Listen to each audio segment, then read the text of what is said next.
Yan. Ayun, meron pang hindi pang nasesementuhan mga kabayan.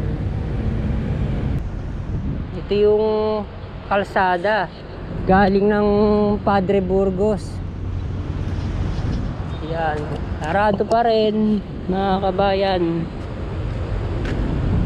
Yan ha.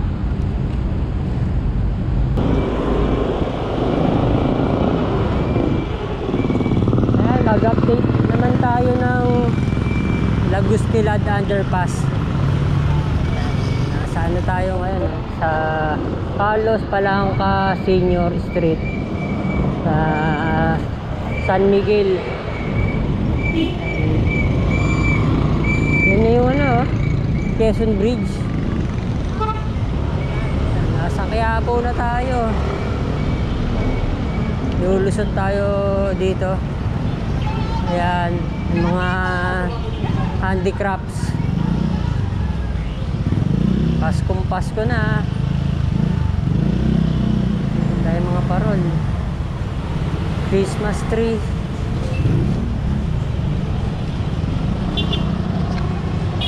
Ayan ang mega traffic. Eto na, nasa Manuel Quezon Bridge na tayo. Ayan, ang daming basura ngayon. Grabe. Yung mga ano na rin, vandals. Kahit bagong pintura lang, ang daming basura.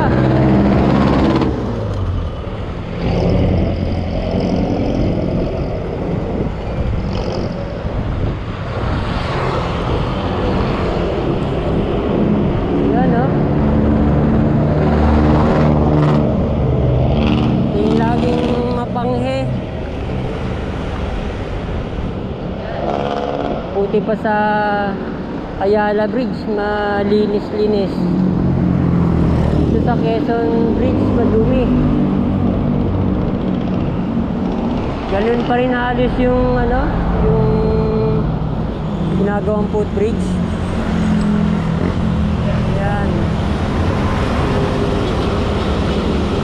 Napakataas ng bangketa dito.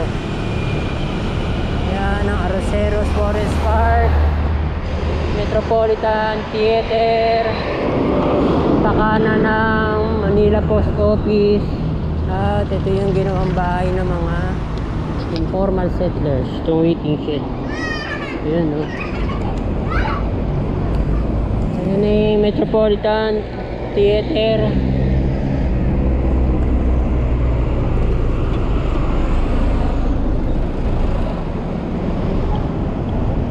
Dami mga ano dito, mga homeless.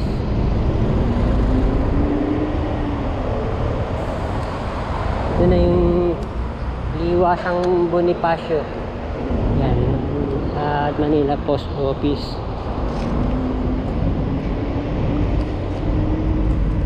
May magkabilang park na mayroong mga street dwellers o homeless. Hindi na napaganda yan, ano, mga kabayan. At merong underpass. Hindi pa natin napupuntahan yung underpass.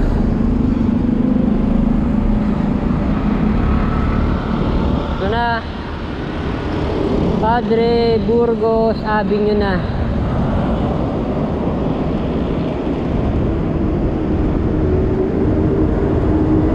Sa kaliwa, nagkaroon ng parke dahil kay Mayor Isko Moreno. Ayun, ang daming mga ano, street dwellers sa Center Island hanggang ngayon.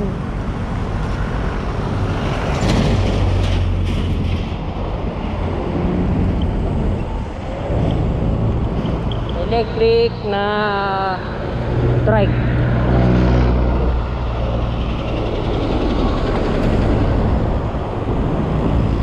At wasak-wasak pa rin ang Padre Burgos Avenue.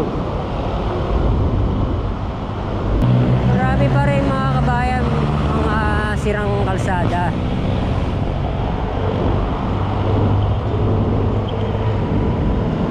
Alon-alon ang ano natin, biyahe.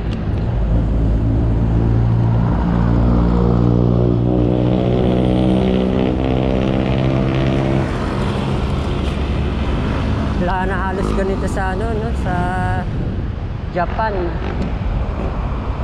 South Korea. Tingnan nyo ito mga kabayan, itong poste. Mababa lang yung ano niya, oh, yung muhon. Hindi siya mataas. Diba? Ang laki pa nito.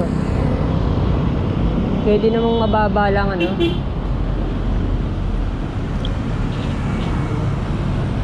At ito na. Lagos Ilad underpass na. Ano na kaya? Intramuros na to. Manila Clock Tower. Ayan, meron pa rin ano, may harang pa rin, may bakod pa rin. Ibig sabihin hindi pa gawa to.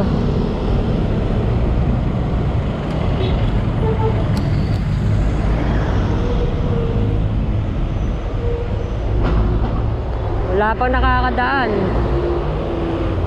Lagpas na ng September. Ayan, at meron pang linear park sa gilid. Ayan. Daming mga puno.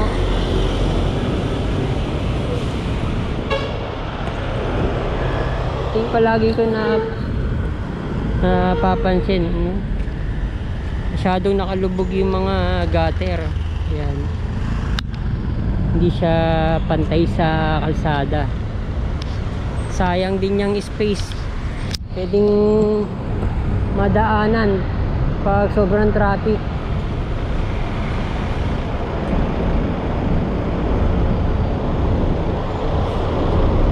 Daming mga namamasyal na mga kapadyak natin.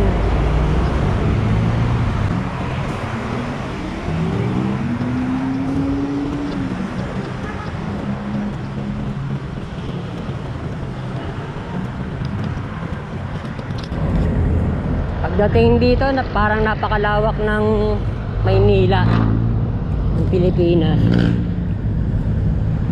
May National Museum of Fine Arts. Sana all.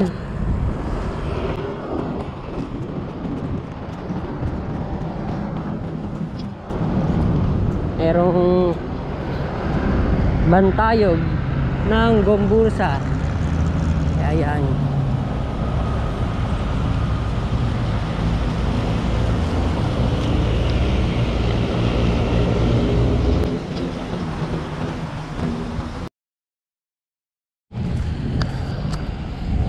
Tara, tagis tayo. Pabalik ng Lagos Ilad underpass. Ang lapit na nga rin pala dito ng Luneta, Rizal Park.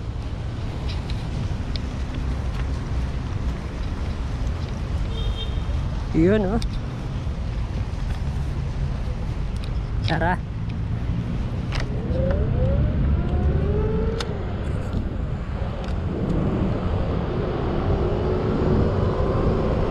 Para nakasarado pa rin yung kalsada papuntang Top Avenue o Daang Radial.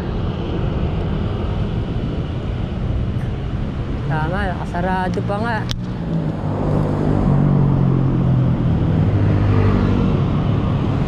Ayan, meron pang mga tarpaulin.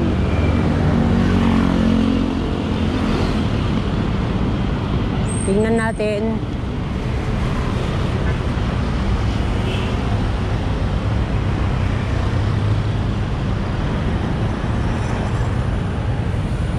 Yan na ngayon, no? Ang ano to, 3 lanes, 3.5. Yan. Wala na yung brace. Yun oh, wala na mga kabayan. May brace dati dyan sa gilid. At nandun yung kalsada papuntang Taft Avenue na sarado pa rin.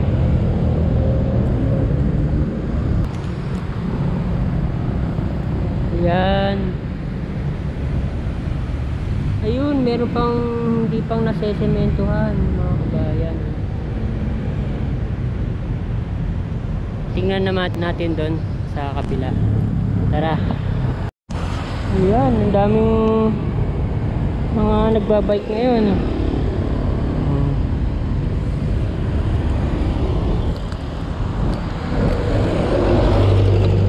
Timingan lang natin uling naka-stop doon para matawid tayo. Ito na. Wala na halos mga sasakyan. Tingnan naman natin dito. Yun na oh. Ang linis ng tingnan. Yan. Lahat ng lanes sementado na. Ito pa. Kailangan pa tong sementuhan. Yan.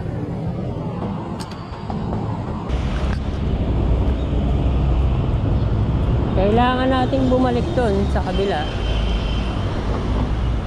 Ay, salamat. Wala halos.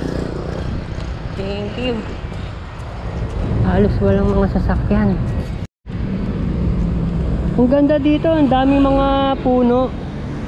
Diba, mga kabayan? Kumpara sa bandang rekto, dito napakarami. Kaya malamig-lamig.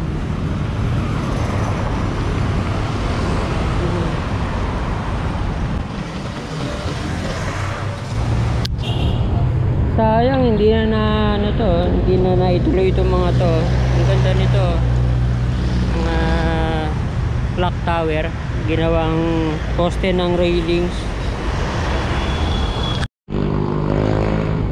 Ganito yun ha, mga kabayan.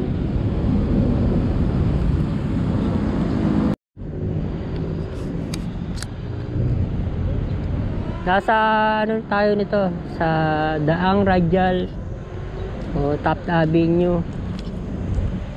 Ayan, makikita dito. Tingnan natin. Ito yung kalsada galing ng Padre Burgos. Ayan, sarado pa rin mga kabayan. Ayan ha.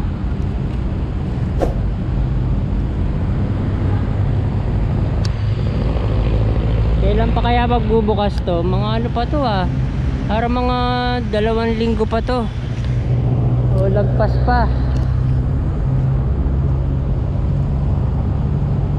Tumobra sa September ang paggawa. Lumagpas. Ayan, maraming salamat po ulit sa panonood, pagsuporta, pagsama. At kung hindi pa po kayo nakapag-subscribe, mag-subscribe na po kayo mga kabayan. Thank you for watching ulit. Yan na yung gilid ng Rizal Park, Finance Road, at nandun ang Lagos Nilad Underpass.